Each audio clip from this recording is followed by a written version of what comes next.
Welcome to the Lock Shop with Nielsen and Hustler, powered by Coolbet Canada.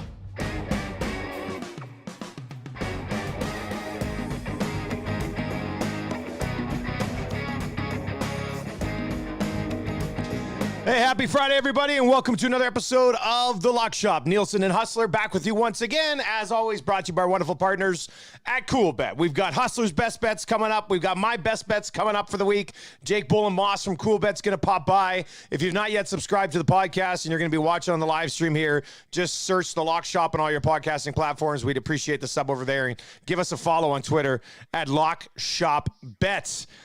Interesting game last night. We got the no sweat cover with the Cards minus 2.5. I had the Saints under 20.5. I knew that was screwed when the Cards got up so high. I was just like, oh, they're definitely going to punch one more. And so that kind of frustrated. Andy Dalton did everything he could for me, Huss. 3 interceptions. I was just like, come on, man. But didn't get it done. Juwan Johnson touchdown. That hit last night. Sweet. What was that? Yeah, plus DeAndre Hopkins plus 320 on Johnson. Hopkins came through with the game that we were expecting. Overall, not a bad Thursday night. No, it was awesome. I was 4 yards on the ground from Kyler Murray, short of a clean sweep. Had the side, had the total, had the DeAndre Hopkins over. I just, I don't know. I missed this yesterday, but I saw this on Twitter this morning. The "Don't Call It a Comeback" video that DeAndre Hopkins put out last week. I saw it this morning, and I'm like, how the hell did that guy not get in the end zone last night and get that exclusive that we were on too? But yes, after some real ugly Thursday nighters, it was much more of a fun game last night. Hey, listen, it worked out well. Hopefully getting some good mojo coming into the best bets today. But honestly, the biggest thing that happened in the NFL last night, Dusty, was not the game, but was the trade that broke during Thursday Night Football with Christian McCaffrey, number 1 in most fantasy drafts, now going to the San Francisco 49ers. I'm sure Jake will have a take on that. Yeah, we'll certainly get into that. I mean, as a Debo owner, I'm not overly excited because they can use CMC in a bunch of ways that they use Debo in the run game, which concerns me a little bit. I also say this, Huss, when you look at the Niners, they must view it because they gave up, a second, a third, a fourth, and a fifth to get him. Do you view Christian McCaffrey as the piece that completes their Super Bowl picture? Is this what they need? Well, I mean, still a lot of it's going to come down to Jimmy Garoppolo. I don't think there's any doubt about that. But I think it allows Jimmy G a comfort blanket, if you will, unlike anything they had, even when Eli Mitchell was in the lineup right now. So, and I guess the other question is the fact that McCaffrey's been a bit of a Band-Aid over the last few years, and you can't help the club when you're in the tub, as they say. So, if he can stay on the field, I think it will add a whole new dimension to the Niners offense. And you're right, it might be a little bit of a step back for Debo from a fantasy situation, but I certainly think it helps them in a big, big way. And as someone that has a few significant wagers on the Niners to win the NFC this year, I think that helped out big time. And as I said, as long as he stays healthy, I think this puts the Niners as the clear favorite in that division right now, especially with the way the Rams have struggled so far this season. All right, well, let's get into it. Jake Bullen-Moss from Coolbet. You can find him on Twitter at Jake Bullen-Moss. We'll get to the trade. We'll get to last night. I guess he had a pretty good night last night. He said he wants to come on and brag a little bit. Jake, how are you, man? How you doing this morning?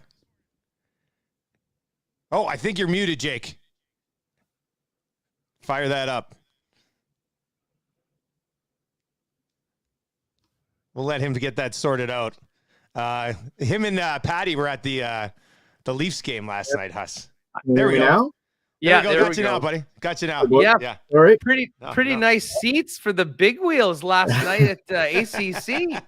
Yeah. The connections are nice. Patty had one of our partners had those ones, and I think we're about 6 rows up, right off the one net there. The net there, we saw the Kerfoot goal, and then the Robertson game winner right in front of us. Me and Patty, big embrace. Let's go.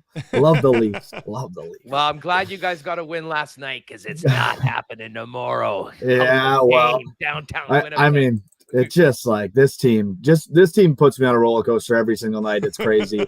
But yeah, no, last night was great. I heard you talking about it already. Yeah, I don't get many nights where you're just like, you pick up some nice winners, but last night was one of them. I hit the college parlay. I run a little weekly college 2-bet parlay usually when they have those weekly games going. So going to run that back tonight, see what happens. And then, yeah, it's sports. The sports equinox last night, I cashed a 5-legger. I think it ended up being 4 different sports. So it's pretty fun. Pretty fun. Nicely done. It That's was a very crazy fun. night with all of the leagues in action last night. And of course, some CFB as well. Hey, what'd you think of the McCaffrey trade, buddy? Well, I got him in fantasy. I had the second pick, and I was pretty happy about it. I figured, well, what can Kyle Shanahan do with this guy? He already puts up a crazy amount of points on that dumpster fire of a Panthers team. But, yeah, I'm excited. I mean, I heard you talking about Debo there, and it is a little concerning, I think, on both sides for Debo owners and for McCaffrey owners, because how are those both going to work and both be like high points guys? But we'll have to see. I mean, I'm definitely not mad about it from the position I'm sitting in. So, and there's no really effect on my football fandom either. So it doesn't move me in like a personal way. It's more just like fantasy. Let's roll. Let me ask you this from a betting standpoint right now. And I always like days like this where we can actually go and see the futures up on CoolBet. Obviously, during the weekend, everything's off the board because the games are happening right now. But I'm looking right now, the Niners are 14-1 to win the Super Bowl. They're tied with the Bucs for second in the NFC behind the Eagles, who obviously at 6-0 are the favorite. They're plus 650. But the NFC conference winner, you've got Philly at plus 225, Tampa at 4-1, San Francisco at 6-1. I'll spring this on you, and I'm not sure whether you know the answer, but I mean, did those numbers change at all with McCaffrey coming over? Can't imagine there's a lot of people jumping to bet the 49ers after last week's game, but I imagine this would get a lot of steam back behind San Francisco with a piece like McCaffrey coming in for this year. Yeah, I'm not 100% sure that number moved, but I'd have to imagine, I'd venture to guess that for sure we had to see some movement there, probably for both Super Bowl and NFC. You get anytime a team picks up a guy like that, an impact player. You think about the Rams last year, right? That kind of stuff happens, right? So I imagine there was probably some movement there last night. I immediately went to my ESPN app. I grabbed Donta Foreman just in case, because I don't know how much McCaffrey's going to play this week. I might have to start Foreman. It might be one of those weeks that I just take the L and move on, because I got Hurts and Goddard as well, and they're both on the bye. So might be one. Yeah, I hate bye weeks. I got Jalen Hurts in a bunch of leagues. He's sitting out this week. I'm just waiting to take an L. It's frustrating. Jake, what are you looking at for Sunday? Is there anything that jumps off the page for you as far as Sunday slate goes in the National Football League? I'll tell you what, I've been a big last week big time. I was heavy on the road dogs in the NFL and in college ball. Not a whole lot of them this week, but we got the Panthers, who I don't know if I'll touch that game at all. It scares the crap out of me.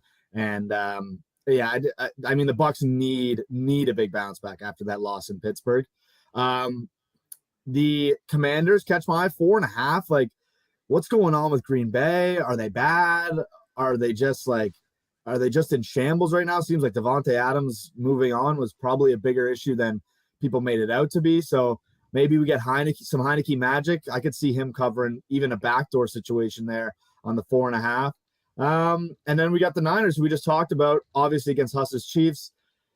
I'm probably staying away from that game too. It is another scenario where I'm just like, Chiefs off that loss. Niners, they're going to try to get McCaffrey in, but I doubt he's going to see as much usage as he will down the road. So I'd probably stay away from that one. I think that Washington game really catches my eye, though. I might ride them 4.5. It's kind of one of those numbers. You can't really buy it. Maybe you could buy it to 6, but I don't even know if that would be worth, let's see, 6.5. Minus 135, 6.5. I don't hate that. That might be a little safety net, like about a 2 points there, safety net for the Commanders. Hey, plus 189 on the money line for the Commanders. If you really want to listen get to this salty, guy. Right? Wow. This just goes to show how far the Packers have fallen. That we're sitting here being like, really like Heineke to cover at home against Aaron Rodgers. Like it's unbelievable. But like, I'm not even disagreeing with you guys. I didn't say I really like it, but I mean, home dogs. I don't know. Something about the home dogs just get me all excited. It's get me all worked up. Well, and listen, we're going to get to that game in a minute, because I will tell you a little tease. It is in my 4 best bets. But speaking of how far they have fallen, this is a game that I didn't touch, and now I'm kind of reconsidering. The Jets on the road in Denver is a pick 'em. Minus 109 on either side of the money line. Straight up, even on either side. This is by far, to me, the most stunning thing that has happened in a negative way. Maybe the way the Seahawks have played when we all thought they'd go 1-16 or something like that with Geno Smith. But this disaster in Denver, I don't think anything could speak to it more than the fact that they are home to the New York Jets, and it's a pick 'em.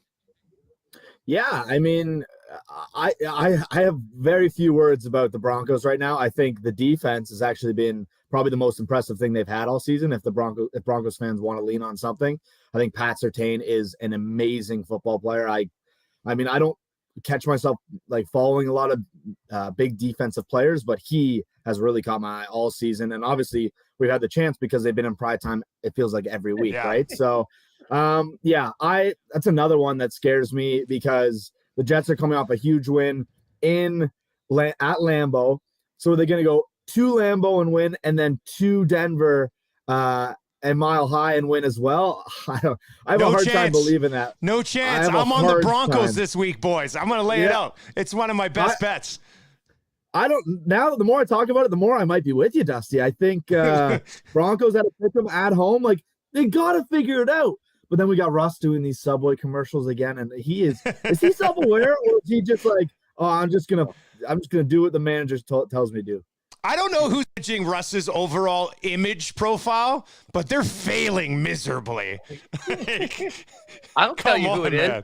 Her name's Sierra. Yeah, she's a pop star. That's who's running the show over there. Yeah. It's I don't know. I can tell you right now, little preview of tomorrow's show. Wouldn't be surprised if we see the Broncos on a parlay or two for the Saturday show as well, especially if it's going to be in one of your best bets. We'll get into this. Jake, as always, buddy, really appreciate you popping by, man. Thanks a lot. Yeah, thanks a lot, boys. Enjoy the weekend. Thanks, Jake. Good luck. Bolin Moss. You can find him on Twitter at just Jake Bolin Moss. And that will bring us to our best bets for the week. And Huss, there's two games we're both on. I know sometimes when you send your picks over, I'm like, oh, I'll find something else. I couldn't do it. I love Tennessee, and I love the Giants. We're both going to be on these games.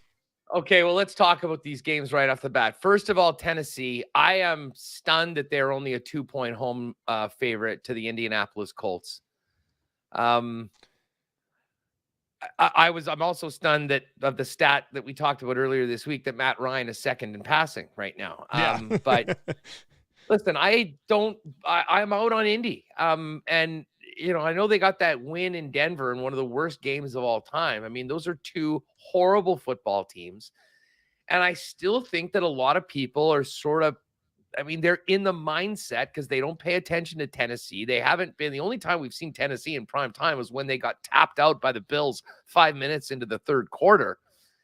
And you know what? Mike Vrabel's done a good job of getting this team side. Now, listen, when they did play, they had that big lead, and they just won and covered the number. I was on Tennessee in that game a couple of weeks back.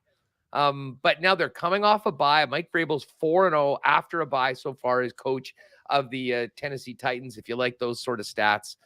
And I just think that Tennessee is a much better football team. And I've got more confidence that Ryan Tannehill can keep things simple, can let Derrick Henry do his thing, than Matt Ryan trying to go and win another game for the Indianapolis Colts. Of course, they've been dealing with some injury issues, especially in the backfield. We'll see what the status of Jonathan Taylor is as we get closer to Sunday. But at -2, that was the first place that I went when it comes to the best bets. And as far as the Giants go, it's been a wild, wild season for the Giants. The fact that they are where they are right now, sniffing right there with the Eagles, who are undefeated at the top of the NFC East. Nobody had that happening. I can't say enough about the job that Brian Daboll has done with that club. I think the defense has quietly been, I believe Wink Martindale's there. The former Baltimore Ravens DC has done a pretty good job of getting the most out of the personnel that they have. And now they're starting to get a little healthier. I'm pretty giddy about seeing what Wan'Dale Robinson can do after getting back in on a pitch count last week, because they've been doing this with the decimated receiving core. But of course, they've still got Saquon Barkley. And from the Jags side of things, and I'll say this, there's a lot of people that I respect and like that are all over the Jags this week. I know. I've seen a lot of that too. But you know what? I can't get with it. I can't get with it. We saw the good of the Jags earlier on. I think they're sort of regressing to really what they are. I'm not sure they have the talent that they need to get the wins that, would really take them to that next level. I do like Doug Peterson, but I got a lot of confidence that in tight games, Brian Daboll is going to keep his team in it and then press the right buttons late in the game to be right there. So if we're going to get 3 points with the Giants, and, if you want, obviously we won't put this in on the picks, but it's minus 103. It's only minus 120 on plus 3.5. So, I mean, even that would be a losing by a field goal. I'll probably have that in on a couple of parlays for tomorrow. I just think what the Giants have is just trending in the right direction. Jacksonville's going the other way. I don't think there's a massive home field advantage or anything for the Jags right now. So if it ain't broke, don't fix it. I'm rolling with the New York Giants against the Jags. I know a lot of people like Jacksonville to snap out of it. I thought that was their opportunity to do it against the Colts last week, a team that they handled easily at home. It didn't happen. I'm with Danny Dimes, Brian Daboll, and the Giants +3 in that game. Yeah, these lines. The Jags have lost their last 2 games to the Texans and the Colts, and they're opening up, or they're sitting right now as a 3-point favorite against a 5-1 New York Giants team. Like, none of it makes sense. I had 2 different buddies text me on Tuesday morning, be like, Dusty, are you seeing the Giants as 3-point underdogs against the Jags this week? I said, yeah. I said, I got to dive into it a little bit. Now, one of the reasons you see a lot of people on Jacksonville is because a lot of the statistics would back the Jags here. They've got a better offense than the Giants. They've got a better defense than the Giants. But the Giants have found a way to win football games, and nothing against some of the offensive weapons that the Jags have. They don't have Saquon Barkley. So I'm on the Giants here, +3. Huss, did you want to chime in on this game one more time? Well, yeah, just quickly. Do they have a better defense than the Giants? I mean, well, they statistically it says they do, but last year. Well, I'd like to see these stats. I mean, I remember Carson Wentz doing a number on them in week 1 this year. And, and then they go up against a team like the Texans and like, okay, this is their get right game. And they put up 6 points. So listen, I think there's ups and downs. Could they have a breakout game? Sure. I do think there's quite a bit of talent on that club right now. But as I say, I got a lot of confidence in what Brian Daboll's doing right now. And I think that they keep it rolling. I'm also going to be looking at the +141 of the money line. Maybe we'll get to that in a couple of the parlays tomorrow. But as far as +3 with the picks, really like that. Do you want to touch on the Tennessee game at all? Well, just quickly on the Titans, you hit a couple of good points. Vrabel 4-0 against the spread after bye. I think those 4 games, they've actually covered the spread by 19 points or more on average. Like, they've rolled on bye weeks with Vrabel.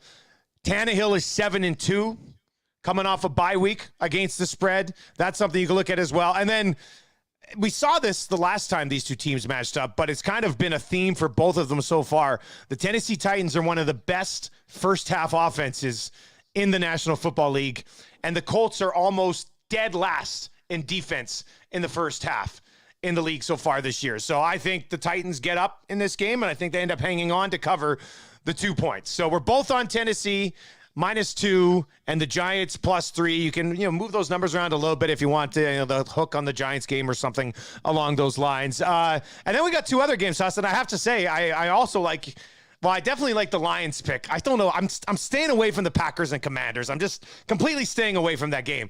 But I like Detroit. You got it at 7.5 here. Lay it out for me against the Cowboys. Hey, just one quick thing back to the Tennessee game for a minute. If you are like us and like Tennessee in this game to complete the win, they would have the sweep over Indy. Right now, the AFC South division lines right now still has Indy as the favorite to win the division at +130. Tennessee's at +145. And those Jags, who I got 7-1 at the beginning of the season, are +375. So if you like Tennessee and you're thinking about maybe a futures bet, you might want to consider +145 to win the division. If they win this week, they'll have a stranglehold and the season series and the tiebreaker on the Colts. Yeah, and listen, I got lucky. I'll say this. I got lucky on this Detroit line because there's been some kind of interesting movement on it. When I was doing these picks last night, it was showing up as +7.5 at +118. And, sometimes, and again, we tell people, you'll see there's the number on the top and bottom, and then you go on the right and you can adjust it a little bit. A little later on last night, it was back to 7 with the number that they were showing, and -7.5 was -127. That number's come back down to -123 right now. So if you do want the hook, you can get that. I got it in there.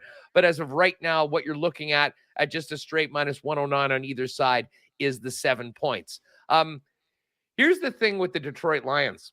I'm not confident they can win this game, but man, I'm confident that they can put up some points after the bye week, getting some guys healthy back. I mean, some of their most important offensive players. And I also think that from a Dak Prescott standpoint, he's going to come back in, hasn't played in over a month.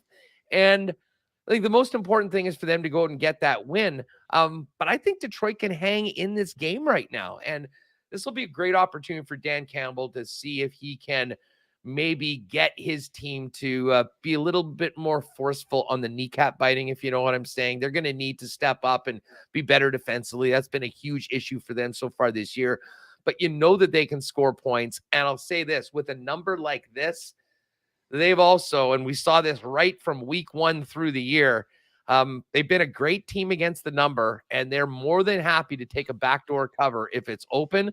So at a number like 7 or 7.5, coming off the bye, I like the Detroit Lions going up against Dallas and Dak Prescott's return to the field. And then, we talked about it before, Green Bay and Washington. This is partly a bet against the Packers and just how bad that they've looked lately. Zach Wilson threw for 110 yards in Lambeau Field, and the New York Jets beat them by 17 points. Washington stunk this year. There's no two ways around it. They didn't even deserve to beat the Bears last week on that Thursday nighter, but they did. But I'm a Taylor Heineke truther. I think you do love this guy, don't you? I think that he is better. I think Terry McLaurin, we've already heard some comments from him saying how much he enjoys playing with him. Listen, I think Washington's going to be in this game. And to be honest, I think Heineke is going to add a bit of a spark to that offense. So Green Bay does not have it going right now. And Randall Cobb is out. This is the other guy, the one guy that Aaron Rodgers seemingly has consistency and the confidence in, although he's certainly no game breaker. He's not in. Christian Watson wasn't practicing. So you're basically back to Alan Lazard, Romeo Doubs, and Bob Tonyan, and hopefully, the running game can get on. Packers absolutely have to have this game, but I kind of think that this is going to be another one of these games like we've seen all year long where everyone just assumes Green Bay is way better than the other team and has a big number, and all of a sudden we're looking in the fourth quarter, and it's coming right down to the wire. So home dog, Washington Commanders with the commander, Taylor Heineke under center. I'm taking them plus 4.5 for my fourth pick on the best bets. The other two games I'm looking at, one should be if the Bucs can't crush the Panthers this week, then they're done. I'm sorry. Tom Brady's washed, if that's the point. You've got Carolina, who have a group of guys who just watched your franchise cornerstone get traded away. And even with Christian McCaffrey in their last 3 games, they have 2 offensive touchdowns. Now you're taking Christian McCaffrey out of that mix. How in the world are these guys going to score any points? PJ Walker, sacrificial lamb at quarterback this week against the Tampa Bay Bucs D. I'd take Tampa up to 16.5 here. I think Tampa wins by 20 going away. So I'm on Tampa minus 13. Things, even though it doesn't seem possible, things are going to get worse for the Carolina Panthers before they get any better. Nothing against Donta Foreman, or even the local guy here, Chuba Hubbard. Nobody's stepping in to Christian McCaffrey's shoes. So I think Tampa cruises in this game. I know 13 is probably the biggest number we've even sniffed through the first 7 weeks on our best bets this week, but I feel awkwardly confident about the Bucs here. You did take the Bills at minus 14 against the Steelers, and I believe the final in that game was 38-3 for the guy that you backed.